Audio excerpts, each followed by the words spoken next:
ഇപ്പോൾ കുറച്ച് ദിവസങ്ങളായിട്ട് നോക്കിക്കഴിഞ്ഞാൽ രേണു സുധി അതോടെ തന്നെ കിച്ചുവിൻ്റെ പ്രശ്നങ്ങളാണ് പോയിക്കൊണ്ടേയിരിക്കുന്നത്. രേണുവിനുണ്ടെങ്കിൽ കുറച്ച് ദിവസമായിട്ട് ഒന്ന് കിച്ചുവിനെ കുറിച്ച് പ്രത്യേകിച്ച് കാര്യങ്ങളൊന്നും പറയാതിരിക്കുകയായിരുന്നു. അങ്ങനെ ഇരിക്കുമ്പോഴാണ് ഇപ്പോൾ ലേറ്റസ്റ്റ് ആയിട്ടുണ്ടെങ്കിൽ രേണു സുധി ഒരു വീഡിയോ ഇട്ടിട്ടുണ്ടായിരുന്നു. അതിനകത്ത് പറഞ്ഞൊരു കാര്യം എന്ന് പറഞ്ഞാൽ ഇപ്പോൾ എനിക്ക് എന്തെങ്കിലും പറ്റിക്കഴിഞ്ഞാൽ ഇപ്പോൾ എനിക്കുണ്ടെങ്കിൽ ക്യാൻസറാണ്, അത് കാരണം എന്തെങ്കിലും പറ്റിക്കഴിഞ്ഞാൽ എൻ്റെ മോൻ്റെ കാര്യം ഉണ്ടെങ്കിൽ മൊത്തം എൻ്റെ ഫാമിലിക്ക് തന്നെയാണ് ഞാൻ കൊടുക്കുന്നത്.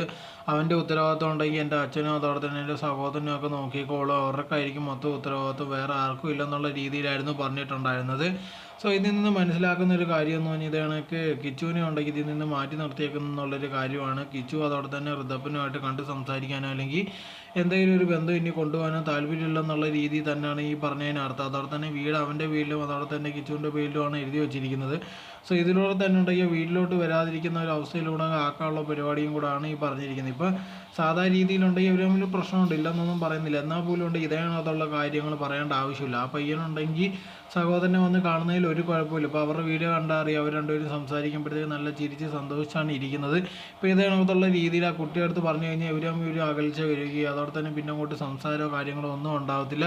അത് ഭാവിയിലുണ്ടെങ്കിൽ അവരുടെ സഹോദര ബന്ധത്തെ തന്നെ ഭയങ്കരമായിട്ട് ബാധിക്കാനുള്ളൊരു സാധ്യത ഉണ്ടാവും.